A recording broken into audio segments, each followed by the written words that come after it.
Ranking the Scene.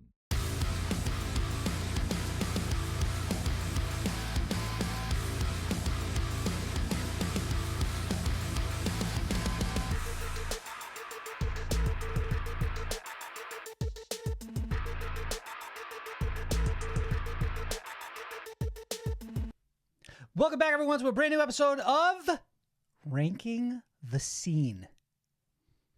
This week, we bring 3 brand new albums to add to our ongoing ranking of the entirety of the scene. Warning. If you do not want to be spoiled for previous episodes, make sure to go watch them now before I share the current standings. As always, you can support the show at patreon.com/SOTS podcast, where you can gain access to exclusive episodes, plus be featured in the producer credits of all of our video episodes. If you want to follow us, you can do so at SOTS Podcast, and leave a thumbs up on YouTube and let us know how much you love us in the comments. Who are we adding this week, Sam? I feel like this is the type of show to incite more hatred than it does love. So when I say go love us in the comments, honestly, just post your honest feelings. Just let us know what you think. I know you think we're wrong. Like I know ultimately you think we're right. Obviously we're right because like we're the most trusted source when it comes to this shit. But like I know you think we're wrong. Let us know. This is our responsibility. I feel like for the first 8 we placed, we are not going to get as much hate. You don't think anyone's going to disagree with this? As we potentially could for these next 3 we place. They're right there. They're right there. The tiers are, starting at the top, GOAT, followed by Masterpiece, Certified Hood Classic, That Bitch, Just Okay, Pretty Mid, Fucking Awful, and Crime to Humanity. To be inducted this week, again, there's 3. We have Finding God Before God Finds Me by Bad Omens, Dying Is Your Latest Fashion by Escape the Fate, and The Greatest Generation by The Wonder Years. All suggested by our patrons. If you want to suggest an album for Ranking the Scene, go to patreon.com/SOTS podcast. Marcos, let's start. Bad Omens deluxe version of Finding God Before God Finds Me. As far as I'm concerned, the deluxe is the definitive, right? We couldn't do this without doing the deluxe version. We're not going to let Limits be lost to history. We're not going to let Never Know be lost to history either. Are those 2 tracks more important than any of the original songs on Finding God Before He Fucks Me? Save for maybe something like Dethrone, which I think has grown to have a larger life than maybe it did initially when this album dropped, comparatively to nowadays. It's the set list staple. It's the set list. Honest to God, I could see Just Pretend leaving the set list sooner than Dethrone. You're not wrong. Honest to God. And honest to God, Sam. Honest to God. There is a big difference between where I think the regular version of this album would place on this tier list versus this deluxe definitive edition. Agree completely, Marcos. Now, this is one of those albums where I went into it thinking I knew it, and I don't think I knew it as well as I thought I did. Yeah, what changed? I was just like, all of a sudden I was like, damn, this bitch got deep cuts. They're not old there. Deep cuts. They're not old there. There's tracks like Blood that still don't quite click completely for me. Right. It's not perfect. I'll stand by this. I think Bad Omens is one of those great examples of a band who has gotten progressively better with each release. It's also a Death of Peace of Mind album. is so peak, though. You wonder if like there's no choice but to step down from there. But like Van has been an incredible new single, so like things are still looking good. But so you're not wrong there. As far as like accurately capturing this band's like evolution, their growth, it's literally like, man, it's Charmander is the original version of this. Sure. Then it's Charlizard. What the fuck is the second one?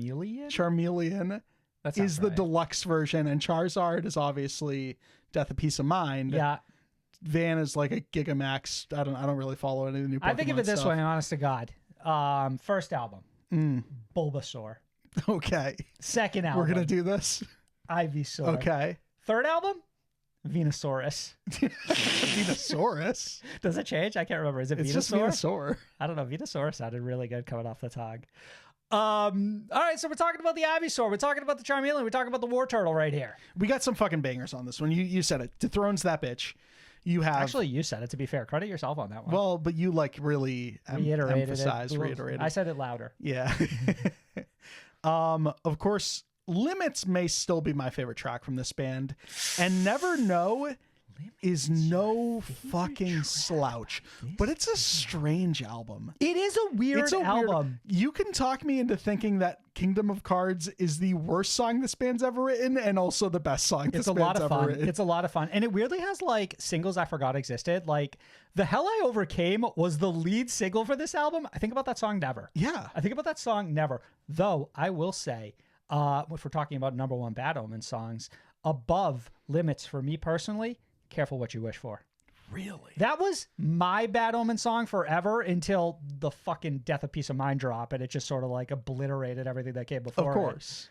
So like, this is one of the, I think this is the most challenging one yet.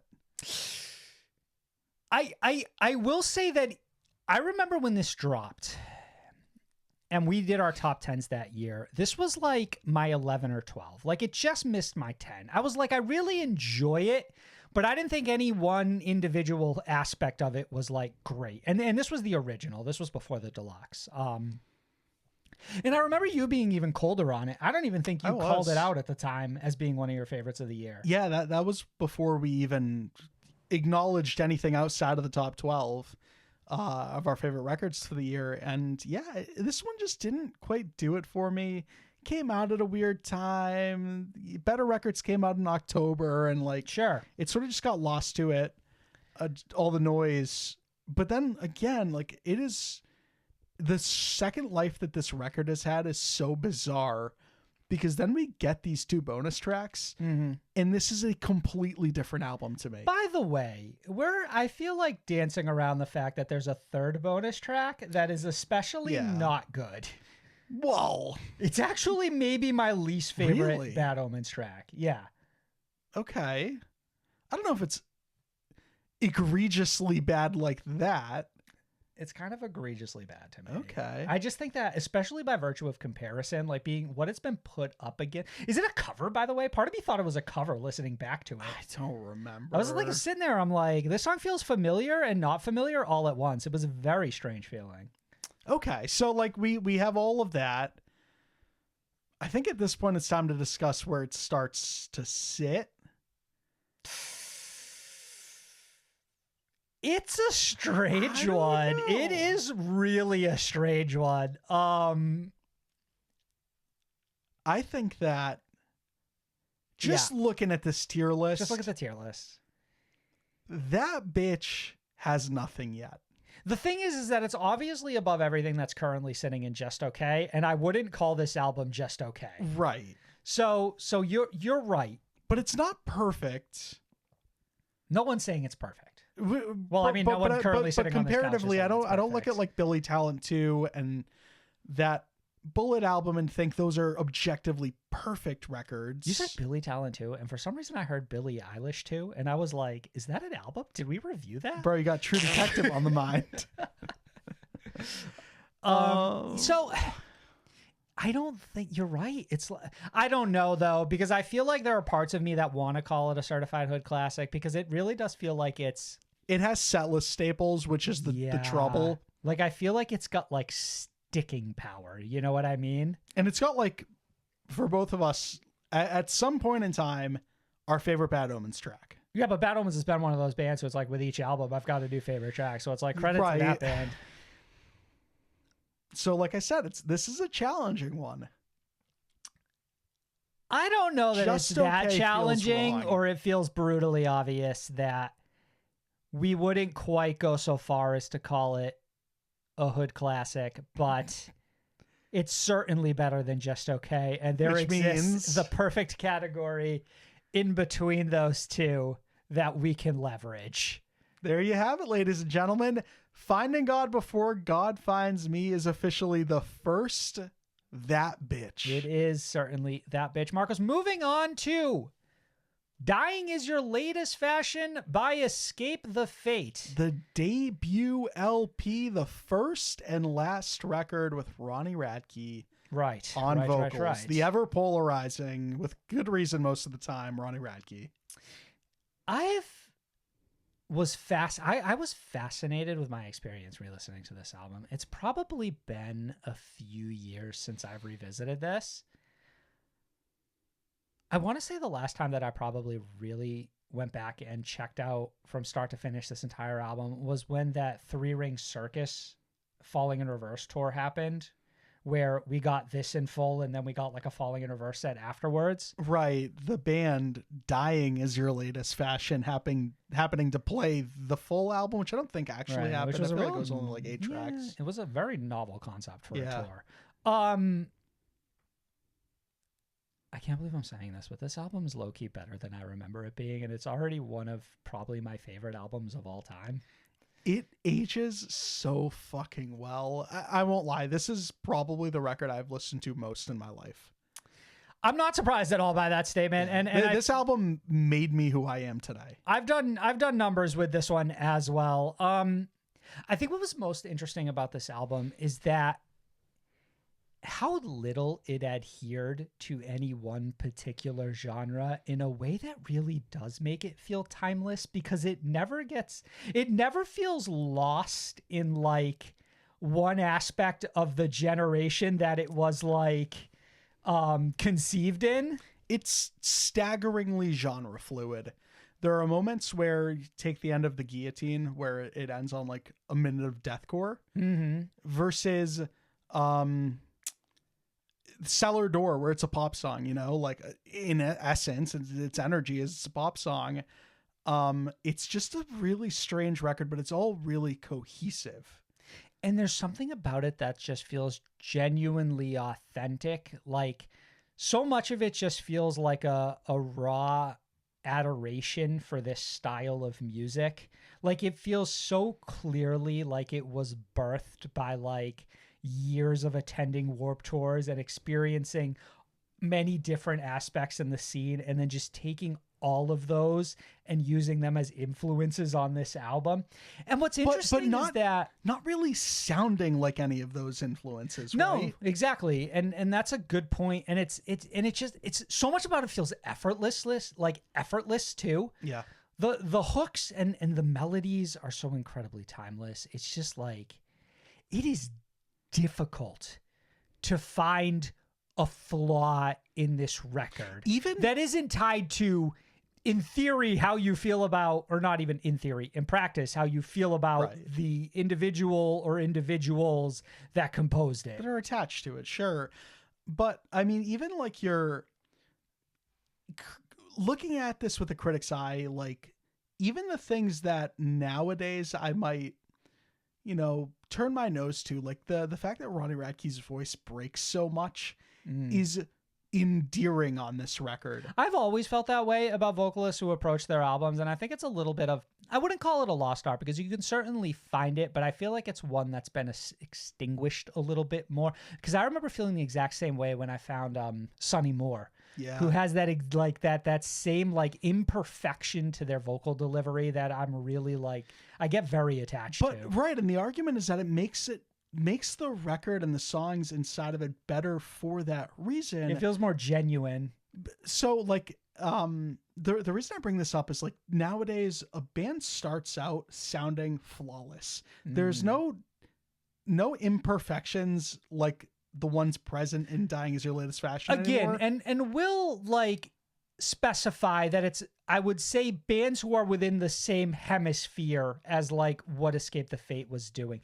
I think if you start to go outside of that and you start to look at like more of the indie hardcore scene, you will find a lot more of that sort of like natural raw aspect to a band. But you're right, when I get a brand new band from Fearless Records or Rise Records, Thriller Records lately, right, they don't sound like this coming out of the womb, right? Certainly not on the debut. So well polished. Yeah.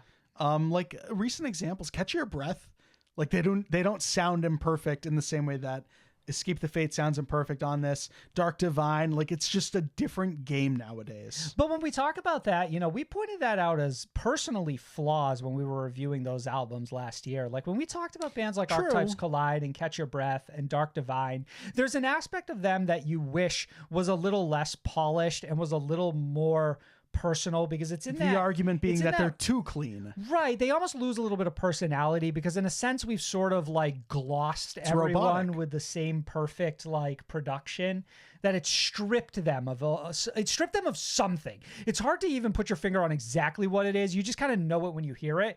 And it was on like this Escape the Fate album, and it was on a lot of albums by bands like around this specific time, right? Well, I mean, credit to the production, like Michael Basquiat, like I don't know if it just is coincidence, but he happens to have produced a lot of my favorite records of all What time. else did Basquiat do? Witness by Bless the Fall, the first album by Falling in Reverse, right? Sure. So it's like all of those albums definitely have a rawness to them that benefit them. You know what's an interesting factor is that I feel like both Escape the Fate as a project and Falling in Reverse as a project have both tried to mimic exactly what this album was and the variety that it provided, but it never sounded as authentic. As it did in this record, right? Not wrong. Because it's like you have like those moments of pop punk on here, and then you have like those moments of like, quite honestly, like moments where it's as heavy as like deathcore, but then you have like Just something that's straight like up a little metal. more like emotional, like ballad. Like it's just it's just like it's all over the place. And I feel like the next Escape the Fate album and then the first Falling in Reverse album tried to carry the spirit of this forward, but did not capture the magic. I mean, I would guess that Falling album came a little closer, but it was just the tone was different. It was sillier.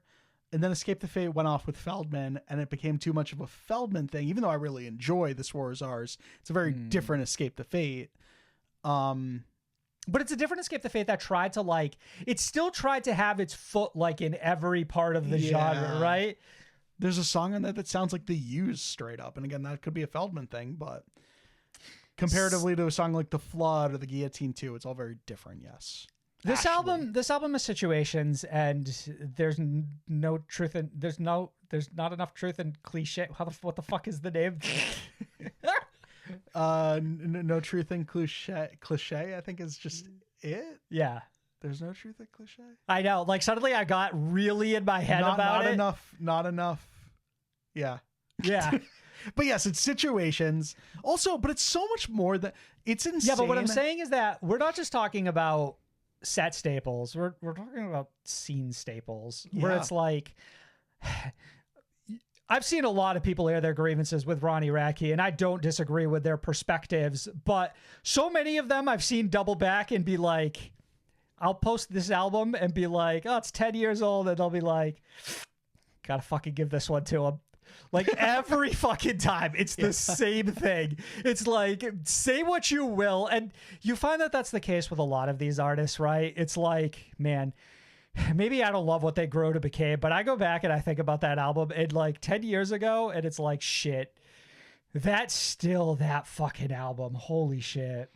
I mean, you mentioned scene staples though, but I look at this album and I don't think that those overshadow much of the material on here. Like you said, it has no bad songs.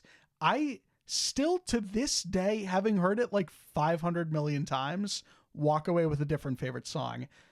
I'm reminded again how much I love My Apocalypse. The Webs We Weave is like the unsung hero on this record. Like there's so many songs you could argue is the best track on This here. might be an easy cop out, but I still think Cellar Door is just fucking so clutch. It's so good. So, I mean, all of that being said, Marcos, with an album that feels terribly first difficult to Guillotine. argue against, Yeah.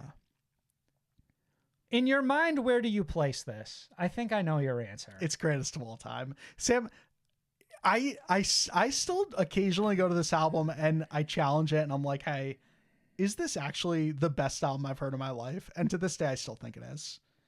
It's perfect. I don't even think a lot of it's like nostalgia shades or anything. This is just the perfect record for me and my tastes personally. It's GOAT for me. I don't know where you fall. I feel like you're closer to Masterpiece, but I just think this is one of the greatest albums this scene has ever produced. We stated and at will ever produce. at the beginning of the show that GOAT is going to be a lonely tier. And I need to hesitate and think really hard before I drop an album in there. In that, do I truly think that it is flawless? Now, you don't think there's one or two songs on here that don't quite pack the same punch? Thinking about some of those earlier tracks. I don't know if I've heard a flawless Reverse album. This Curse. Like, love where... it. Fucking love Reverse This Curse. Let's go. I don't know. For me, this is just the perfect record. It speaks to me in every single way imaginable. Again, I'm not saying it's not without flaw, but for some reason, every flaw on this record is endearing to me. It's got some of my favorite guitar work, period. What Monty Money pulls off on My Apocalypse is fucking goated with the sauce. I don't know. I love this record. In the spirit of that tier, greatest of all time, if we're doing like a tournament, like a March Madness thing, I really think any record you put up against this one, I take above it. So it always ends up at number one for me. No, I certainly don't think I'm... I know you're not. I feel like you've shown your cards and then you showed the whole deck and then like you undressed. So I think you need to like reel it in a little bit. But honest to God, if you feel that strongly about it, it's hard to argue against it. I mean, ultimately, if it's your favorite album of all time, and I feel like this will become a little bit more of a topic of discussion moving forward as we introduce other this albums is shared, where right? maybe you haven't considered this thought out fully. I'm willing to go with you on this one. If it's not GOAT, it's top of masterpiece. Not that is a very hold on then. busy category. Hold yet, on then. Is it? But that? for me, it's GOAT. And if it ends up being end of GOAT when this is all said and done, it's all well and good. But if you have tracks like Situations, Guillotine, My Apocalypse, Cellar Door, like every song you can name off of this record, The Day I Left the Womb is like one of the most touching songs I've ever heard. I don't know. I could never argue for this being anything less of GOAT or masterpiece. It's a certified hood classic, and it's better than that. It's that bitch. It's better than that. All that. And it's funny too, because I feel like for all the people that you say, like, you know, gotta hand it to Rack, you know, that album's good. There's still a subset of people that hate anything that person's ever been attached to, just from like, just as a fan of their music or whatever. So this is where I start to feel like where we put things is really going to start dividing people. There's someone out there where that Bullet album is their GOAT, you know? That's fair. I just feel like my deep level of enjoyment that I still get listening to this album and the way that it's aged makes it hard to argue against. So I'm willing to, especially for the fact that there was probably a good half a dozen years where I was completely level with you for Bass being the greatest of all time. And I'm not going to lie, like you said, this will remain a lonely category. Mm-hmm. I struggle to see myself anytime soon I mean, arguing. it did up until... Arguing. Oh, shit. Oh, no. Oh, no. Oh, no. We're going to have to hold it here. You have to hold it. Okay. Sorry. You were going to finish your thought. I don't know the next time I'm going to argue for something in GOAT. It's just circumstance. Someone voted for this. Marcos next week. Cannot wait for you to eat this. Cannot wait for you to eat this. Someone's going to start putting some bad albums. We got to start filling those bottom tiers. All right, listen. We got one album left, Marcos. It would be The Greatest Generation by The Wonder Years. Now, what's interesting about this is I don't think I'd actually heard this prior to listening to it, but I had always heard from people how great it was. And it made me bitter for a long, long time. I know. It just felt like it couldn't possibly be as good as the bands I was listening to. The Community I was thinking of, right? Absolute Punk. Right. This was their baby. It was the Messengers, those bands. And for the longest time, especially when we started SOTS, those are the bands that we hated with a bullet. because Absolute Punk hated our favorite bands. Mm-hmm. And then eventually we start listening to artists like the Wonder Years and realize, hey, there's absolutely something here for me, which is why the last couple of Wonder Years albums that have dropped, we have heard, we have enjoyed, but we haven't necessarily made the time to go back, like you said, and listen to peak Wonder Years, like the Suburb album and this one, The Greatest Generation. But man, that artwork is recognizable. I've been known about this album, right? Right. It's just a matter of haven't had the time to listen to it. I haven't made it a point to listen to it yet. There's a lot of preamble, Marcos, all to say.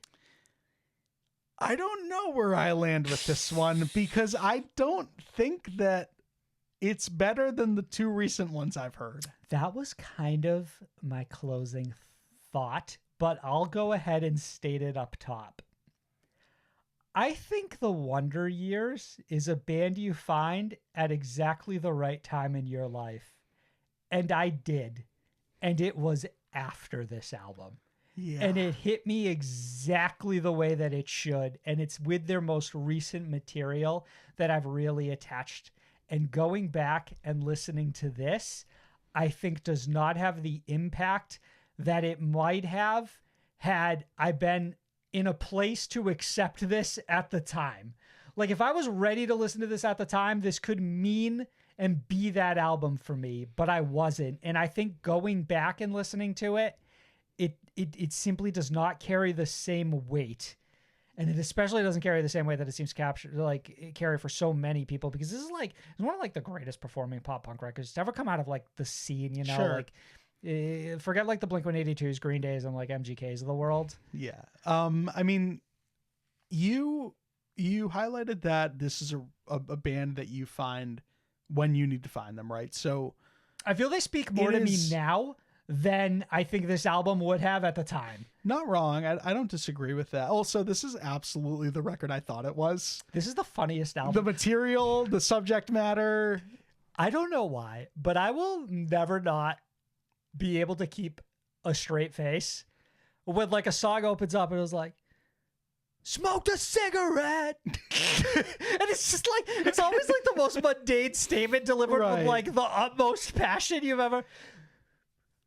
I made a left, but I forgot my turn signal. You know, it's like, it's always that same shit like every single time, I right? had to turn around and go get my wallet. I left it at home.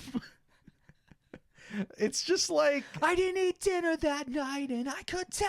This is my mom was judging me. It's like, it's always the same, like, stupidest thing you've ever heard in your life. But, like, the conviction with which it's delivered is the funniest fucking thing in this world. So, like, it's not, like, predictable in that sense. But when they throw those things at you, suits from Goodwill, it's like, yeah, I knew this line was going to be somewhere in here. But then, like, occasionally, like, you'll get some shit from this album that just feels, like, so deep on a level that's just so relatable. The closing song on here, I Want to Sell Out My Funeral, is one of like the most beautiful like metaphors I've ever seen. I like the lyrical callbacks in that song too. Me too as well. Yeah, because I feel like all of it speaks to this final like thought. So right? so and in taking that into consideration, like I value that. Like I like when an album feels like an album, like it's a journey to get to that very end. This is a very well considered So like that I can certainly appreciate. Does all the material really work for me? Not completely. Does some of it... this feels like a lot of relatable lyrics, but if you can't relate, it feels lost on you. Yeah. And also, like you said, like at some point, like I've heard what I consider to be the better version of this band at this point, which is the more recent Wonder Years. And for me, like, that's what clicks. Not quite as much this. Speaks to you. Because I go back and I listen to an album like this, and it's like, you know, it's like singing about, I was like, I'm 26 and all my friends are having kids and families and all this other shit. And I'm like, I can see like maybe if I was in that state of mind currently, if listening to an album like this would have spoken to me a little more deeply. But now I feel so detached from like the emotions that we're experiencing here. And everything about this album is like specifics and emotions and like this particular place in your life and things like that of that nature. And it's like, I want to connect with this, and I just feel like it's too late. But I'm also trying to keep that in the back of my mind because I also don't want to like come at this album like too aggressively. And No. So I mean, like, there's good material on here. Don't get me wrong. We highlighted some of it. That closer again is a big standout. I do think that I have a good time with this record. I just also don't think it left that much of an impression is the problem. I know. It's like I feel like so much of what's going against this album is that unlike a lot of these releases, I don't have any reference point for how I felt about it at the time that it dropped. All I have is how I feel about it today. Right. So in some capacity, it's damaging. Again, like you at home probably heard this album when it dropped. Right. But for us, like listening to it today, it's like, this isn't some new profound band we're finally listening to. Number one thing I want to hear in the comments is what it felt to listen to this when it came out. Right. Like, let me know what that experience was. Try to put me in the time and place in a way that I feel like I've just but have literally lost the opportunity to experience. But then the biggest piece of this that I feel like I just could absolutely not shake is no matter how I felt about this, I knew in my heart that I just like the newer albums better. I just I could not imagine putting this above those newer records for me. I'm right there with you. And I'm looking at a lot of albums on here that I don't feel like I could put this in front of either. Yeah, I think this is actually exactly where it would fall. I know, which is kind of why I've been hovering. It's just okay. It's not mid by any means, but it's also not that bitch. It's not as okay. Well, I was gonna say it's not as shining as I think like that At the Skylines, that Paramore album are. It's not as emotional to me as that Kayse album can feel. Yeah, and it's worth noting we had a similar experience with Kayse, right? Like we heard the newer album, we prefer the newer album. We went back, we listened to this for the first time, and we liked it. But like I like this Kayse album more than I like this The Wonder Years album. Yeah.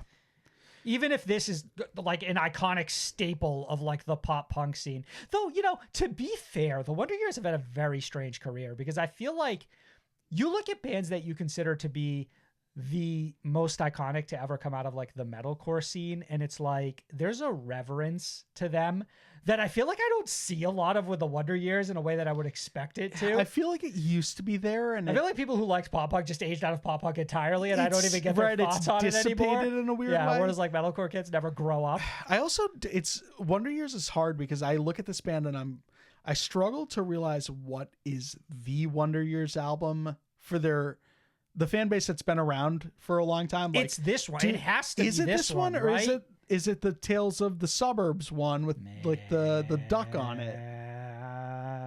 Because both of those artworks are iconic to me. I feel like if you were trying to be cute, it might be one of those other albums. But this came out and did like 20K in its first week. Like this was peak for pop punk at the time, right? So I'm looking at these other albums right now, and I think Sister Cities is fucking incredible. I think The Hum Goes On Forever. That's when it really started to click, yeah. No Closer to Heaven, I feel like I have absolutely no feel for. But you're right. There's the upsides and Suburbia, I've given you all, and now you're a bird. It's hard for me to like... It's hard. You're right. Like, I feel like I have so many more points of reference and like points of comparison for a lot of these other bands, and I just don't quite have that for the Wonder Years. But they had their chance to leave an impression. They did. Right, this was it. We gave them a shot, and you did fairly well. Dead center for the most part. There's going to be a lot of albums beneath it, right? Exactly. You got to remember that. You got to keep that in mind. All right, join us next week for another episode of Ranking the Scene. Once again, if you enjoy this, leave a thumbs up. And if you want to suggest an album, go to patreon.com/SOTS podcast. Bye. Good boy.